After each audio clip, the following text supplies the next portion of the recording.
Hello दोस्तों, मेरा नाम है संग्राम और आज है दिन 5 जून 2026। तो चलिए दोस्तों देखते हैं क्या हाल है हमारे पोर्टफोलियो का। तो चलिए दोस्तों देखते हैं क्या हाल है हमारे पोर्टफोलियो का। सबसे पहले दोस्तों देख लेते हैं हमारा जीरोधा का ट्रेडिंग अकाउंट क्या कहता है। और दोस्तों आज हमारा देखा जाए तो निफ्टी बैंक 90 से 100 पॉइंट के करीब बढ़ा हुआ है, जो कि 0.5% के करीब है। निफ्टी 50 हमारा 40 से 50 पॉइंट के करीब बढ़ा हुआ है, जो कि 0.12 के परसेंटेज के करीब है। देखा जाए तो आज के दिनों में माइल्ड बुलिश डे की तरह लग रहा है दोस्तों। इंडिविजुअल स्टॉक्स की बात करें तो विमप्लास्ट हमारा 2 to 3% के करीब बढ़ा हुआ है। एलटी फूड्स हमारा 0.5% के करीब बढ़ा हुआ है। पीरामल फाइनेंस हमारा 0.5% के करीब गिरा हुआ है। यूपीएल हमारा 0.5% के करीब बढ़ा हुआ है। टाटा स्टील हमारा 1 से 2% के करीब गिरा हुआ है। वेदांत हमारा 1% के करीब गिरा हुआ है। जनरल इंश्योरेंस हमारा 0.5% के करीब बढ़ा हुआ है। पीएफसी हमारा 1 से 2% के करीब बढ़ा हुआ है। टाटा मोटर कमर्शियल व्हीकल 1% के करीब बढ़ा हुआ है। टाटा मोटर पैसेंजर व्हीकल 0.5% के करीब बढ़ा हुआ है दोस्तों। तो चलिए दोस्तों देख लेते हैं क्या प्रॉफिट बुकिंग करने जैसा कुछ है हमारे पास। तो जैसे कि आप सबको पता ही है दोस्तों, ये हमारा स्विंग ट्रेड का पोर्टफोलियो है, जो कि 3 to 4% के करीब गिरा हुआ है। 9 to 10,000 के करीब ये गिरा हुआ है दोस्तों। इंडिविजुअल स्टॉक्स की बात करें तो LIC हाउसिंग फाइनेंस हमारा 1 से 2% के करीब गिरा हुआ है, जो कि 900 से 1000 रुपए के बीच में है। पीएफसी हमारा 3 to 4% के करीब गिरा हुआ है, जो कि 5 to 6,000 के करीब है। रेक लिमिटेड हमारा 5 to 6% के करीब गिरा हुआ है, जो कि 2 to 3,000 के करीब है दोस्तों। तो हाल फिलहाल के लिए प्रॉफिट बुकिंग करने जैसा कुछ नहीं है दोस्तों। हमें थोड़ा वेट करना पड़ेगा ताकि आगे जाकर निफ्टी थोड़ा अच्छा खासा अपसाइड का मोमेंटम दे तब जाके हमें कोई अच्छा खासा बड़ा मुनाफा मिलेगा दोस्तों। तो हाल फिलहाल के लिए इसको एजीटी छोड़ना पड़ेगा। तो चलिए दोस्तों आगे बढ़ते हैं, हमारा अगला वाला पोर्टफोलियो क्या कहता है।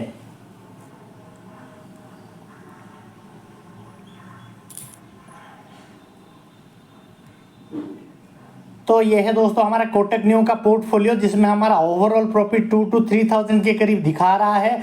ओवरऑल रिटर्न की बात करें तो 5 to 6% के करीब ओवरऑल रिटर्न देखने को मिल रहा है दोस्तों। इंडिविजुअल स्टॉक्स की बात करें तो एलटी फूड्स हमारा 14 to 15,000 के करीब बढ़ा हुआ है, जो कि 55 to 56% के करीब है। विमप्लास्ट हमारा 11 to 12,000 के करीब गिरा हुआ है, जो कि 46 to 47% के करीब है। तो ये भी थोड़ा, ये जो बेरिश सिनारियो बना हुआ है इसी की वजह से ये भी थोड़ा गिरा हुआ है दोस्तों। लेकिन अगले कुछ दिनों में धीरे धीरे रिकवरी कर जाएगा दोस्तों। हमें इसमें अभी कुछ नहीं करना, हाल फिलहाल के लिए इसको एजीटी छोड़ देते हैं। चलिए दोस्तों आगे बढ़ते हैं।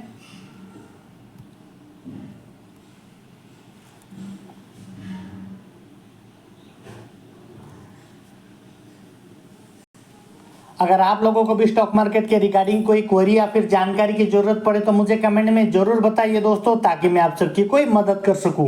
तो यह है दोस्तों हमारा क्रिप्टो करेंसीज का पोर्टफोलियो, जो कि स्टॉक मार्केट की तरह ये भी बुरी तरीके से गिरा हुआ है। 53% के करीब हमारा ये गिरा हुआ है दोस्तों।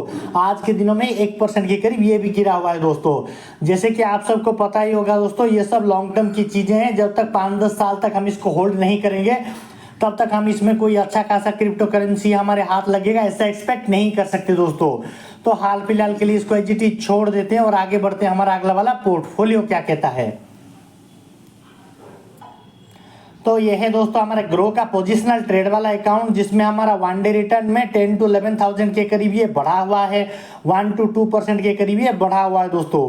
टोटल रिटर्न्स की बात करें तो 48 to 49,000 के करीब ये गिरा हुआ है।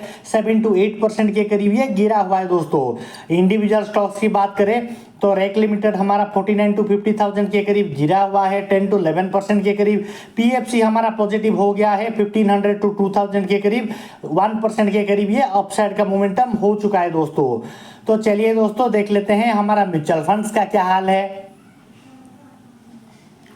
और यहाँ पर दोस्तों म्यूचुअल फंड्स की बात करें तो 1 डे रिटर्न में 4 to 5,000 के करीब ये बढ़ा हुआ है, जो कि 0.5% के करीब है। टोटल रिटर्न्स की बात करें तो 31 to 32,000 के करीब ये बढ़ा हुआ है, 2 to 3% के करीब ये बढ़ा हुआ है दोस्तों। और इसका XIRR पॉजिटिव में आ गया है दोस्तों, 1.87 का पॉजिटिव XIRR हमें देखने को मिल रहा है दोस्तों। तो हाल फिलहाल के लिए हमें इसमें कोई चेंजेस करने की जरूरत नहीं है दोस्तों। इसे सिर्फ लॉन्ग टाइम तक होल्ड करने की जरूरत है। जब तक हम इसमें कोई बड़ा होराइजन तक हम इसे होल्ड करेंगे तब जाके हमें अच्छा खासा बड़ा मुनाफा मिल जाएगा दोस्तों। तो चलिए दोस्तों आगे बढ़ते हैं, हमारा अगला वाला इन्वेस्टिंग अकाउंट का क्या हाल है। तो ये है दोस्तों हमारा एंजल वन का इन्वेस्टिंग अकाउंट, जो कि हमारा 38 to 39,000 के करीब ये बढ़ा हुआ है, 19 to 20% के करीब ये बढ़ा हुआ है। और म्यूचुअल फंड्स की बात करें तो ये हमारा 6 to 7% के करीब बढ़ा हुआ है, और इसका XIRR भी पॉजिटिव में आ गया है दोस्तों। 3.61 का पॉजिटिव XIRR हमें देखने को मिल रहा है दोस्तों। इक्विटी की बात करें तो इक्विटी में हमारा 38 to 39,000 के करीब बढ़ा हुआ है, 19 to 20% के करीब।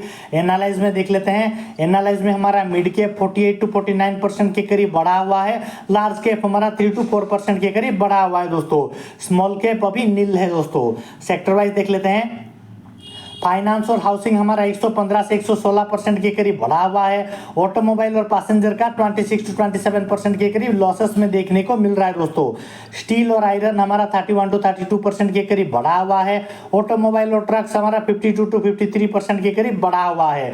पेस्टिसाइड और एग्रोकेमिकल हमारा 19 to 20% के करीब बढ़ा हुआ है। ऑदर्स में हमारा 4 to 5% का लॉसेस देखने को मिल रहा है, जिसमें हमारा फाइनेंस और NBFC 3 to 4% के करीब बढ़ा हुआ है। मेटल और नॉन फ्यूरोस हमारा 38 to 39% के करीब गिरा हुआ है। ऑदर्स हमारा नील है दोस्तों। तो चलिए दोस्तों देख लेते हैं इंडिविजुअल स्टॉक्स का क्या हाल है। पीरामल फाइनेंस 115 से 116% के करीब बढ़ा हुआ है। Tata motor commercial vehicle 52 to 53% के करीब बढ़ा हुआ है। टाटा स्टील हमारा 31 to 32% के करीब बढ़ा हुआ है। यूपीएल हमारा 19 to 20% के करीब बढ़ा हुआ है। पीएफसी हमारा 5 to 6% के करीब बढ़ा हुआ है। जनरल इंश्योरेंस हमारा 1 to 2% के करीब बढ़ा हुआ है। Tata motor passenger vehicle 26 to 27% के करीब लॉसेस में देखने को मिल रहा है दोस्तों। और वेदांत हमारा 38 to 39% के करीब गिरा हुआ है। जैसे कि आप सबको पता ही होगा दोस्तों, वेदांत का डिमर्जर डिक्लेयर हुआ है, इसीलिए उसके सारे स्टॉक हमारे पास आ गए हैं। ये जब प्रॉपरली लिस्ट हो जाएंगे दोस्तों, तब सब अच्छा खासा ग्रीन में कन्वर्ट हो जाएगा दोस्तों। तो हाल फिलहाल के लिए हमें डरने की कोई जरूरत नहीं है दोस्तों, सब अच्छा खासा परफॉर्म कर रहे हैं। तो चलिए दोस्तों, मिलते हैं हम हमारे अगले वाले एपिसोड कल में।